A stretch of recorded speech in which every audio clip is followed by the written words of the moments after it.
Mas a taxonomia é uma ciência controversa e sempre em mutação. E é no nível mais básico da classificação, a espécie, que há mais controvérsia. Temos aqui uma falcoeira.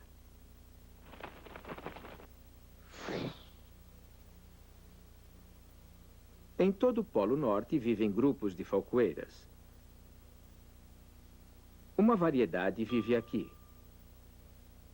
Podem acasalar-se e produzir filhotes férteis com aves que vivem nessa área. Por sua vez, esse grupo pode acasalar-se com outra variedade que vive aqui. O terceiro grupo pode acasalar-se com uma outra população que vive aqui. E o quarto grupo pode acasalar-se com uma quinta variedade que vive aqui. Até agora, todas as aves podem acasalar-se com as vizinhas e produzir prole fértil. Todas as aves parecem pertencer à mesma espécie. Entretanto, a quinta variedade não pode acasalar-se com a primeira. Ao que parece, o primeiro e o quinto grupos são de espécies diferentes. Mas onde termina uma espécie e começa a seguinte?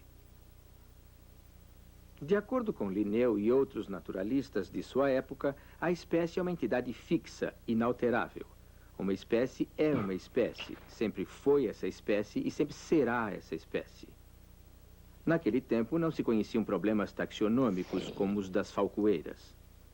Foi então que, mais ou menos 100 anos depois da publicação da 10ª edição do Sistema Naturae, surgiu outro naturalista, Charles Darwin, que alterou o rumo da ciência. Darwin chegou à conclusão de que as espécies mudam com o tempo. Elas evoluem. Não foi o primeiro a pensar assim, mas foi o primeiro a propor um mecanismo evolutivo que fazia sentido e que pudesse ser aceito pela comunidade científica. Eis um fóssil de um estranho animal que recebeu o nome de Archaeopteryx. O fóssil mostra que a criatura possuía penas, tinha asas, parecia uma ave. No entanto, o fóssil tinha outras características. Ao contrário das aves modernas, o Archaeopteryx tinha uma cauda óssea e uma mandíbula provida de dentes, coisa que nenhuma ave atual possui. Claramente possuía garras, mas ao contrário de todas as aves de hoje, não tinha externo. Tudo isso são atributos de um réptil, ou mais precisamente, de um dinossauro. Se depenássemos um Archaeopteryx, provavelmente encontraríamos alguma coisa assim. Um pequeno dinossauro, como muitos que existiam no tempo do Archaeopteryx. Como classificá-los? Era uma ave ou um dinossauro? Como tinha penas, o Archaeopteryx é considerado uma ave, a primeira que se conhece. A maioria dos cientistas o considera uma forma de transição, um organismo que revela uma pequena parte do caminho da evolução. Charles Darwin observou que mesmo numa mesma espécie, nem todos os organismos são idênticos. Cada qual possui traços ligeiramente diferentes. Todo organismo de uma espécie enfrenta muitas pressões durante a vida. Predação, competição por alimento e reprodução, catástrofe, isolamento de outros da mesma espécie. Muitos hão de perecer antes de poderem se reproduzir. Os mais bem-sucedidos serão aqueles cujas características ligeiramente diferentes os ajudam a sobreviver melhor às pressões. Produzirão mais prole, a qual também possuirá as características úteis.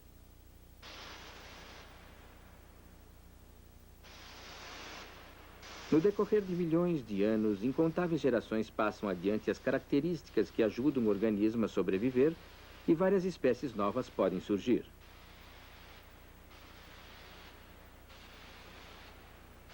Espécies bem diferentes entre si e em relação aos ancestrais comuns. A isso se dá o nome de evolução por seleção natural. A evolução vira de cabeça para o ar a ideia de que as espécies são entidades fixas e imutáveis. A confusão taxonômica não se restringe ao nível da espécie. Ela chega até o mais alto nível de classificação, o reino. No tempo de Linneu, os naturalistas julgavam que só havia 2 reinos, plantas e animais. Hoje, a questão está longe de ser resolvida. Alguns cientistas afirmam que se pode dividir a vida em 3 reinos. Outros já chegaram a propor até 13. De acordo com uma concepção muito aceita, há 5 reinos. São eles os animais, aquele que o homem divide com centenas de milhares de outros animais. O reino dos vegetais, as plantas. O reino dos fungos, com cogumelos, lêvidos, bolores e fungos. Os outros 2 reinos são os das moneras, que inclui as bactérias, e dos protistas, que compreende muitos organismos unicelulares. A grande maioria desses reinos só pode ser vista através de um microscópio.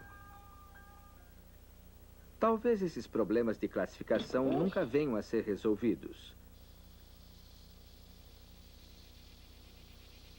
Hoje em dia, quando tentam classificar e dar nome a uma espécie, os taxonomistas têm de examinar grandes populações de organismos.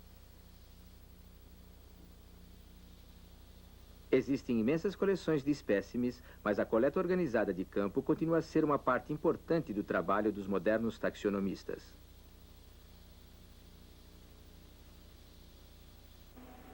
O trabalho real, porém, começa no laboratório, onde os espécimes são estudados com mais detalhes.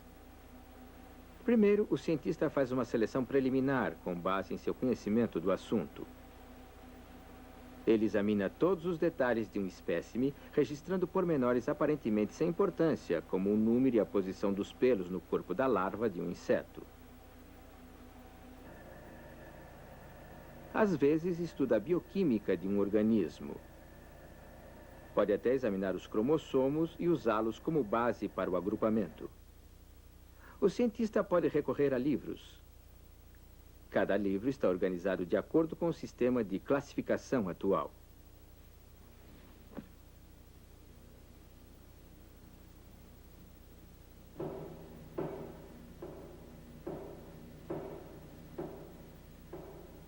Ou ele pode recorrer à coleção de insetos de seu laboratório. A coleção é organizada de acordo com o sistema de classificação. Imaginem só como seria trabalhar com esses espécimes se não estivessem organizados sistematicamente. Acredita-se que existam centenas de milhares de espécies de insetos que formam uma pequena parte do reino animal. Conhecemos cerca de 1 milhão de espécies de animais. Mais ou menos meio milhão de espécies de plantas. Cerca de 100 mil espécies de fungos. Aproximadamente 5 mil espécies de moneras. E cerca de 65 mil espécies de protistas. É evidente que, com tantos seres vivos cobrindo o mundo, se quisermos conhecê-los e transmitir esse conhecimento, temos de classificá-los.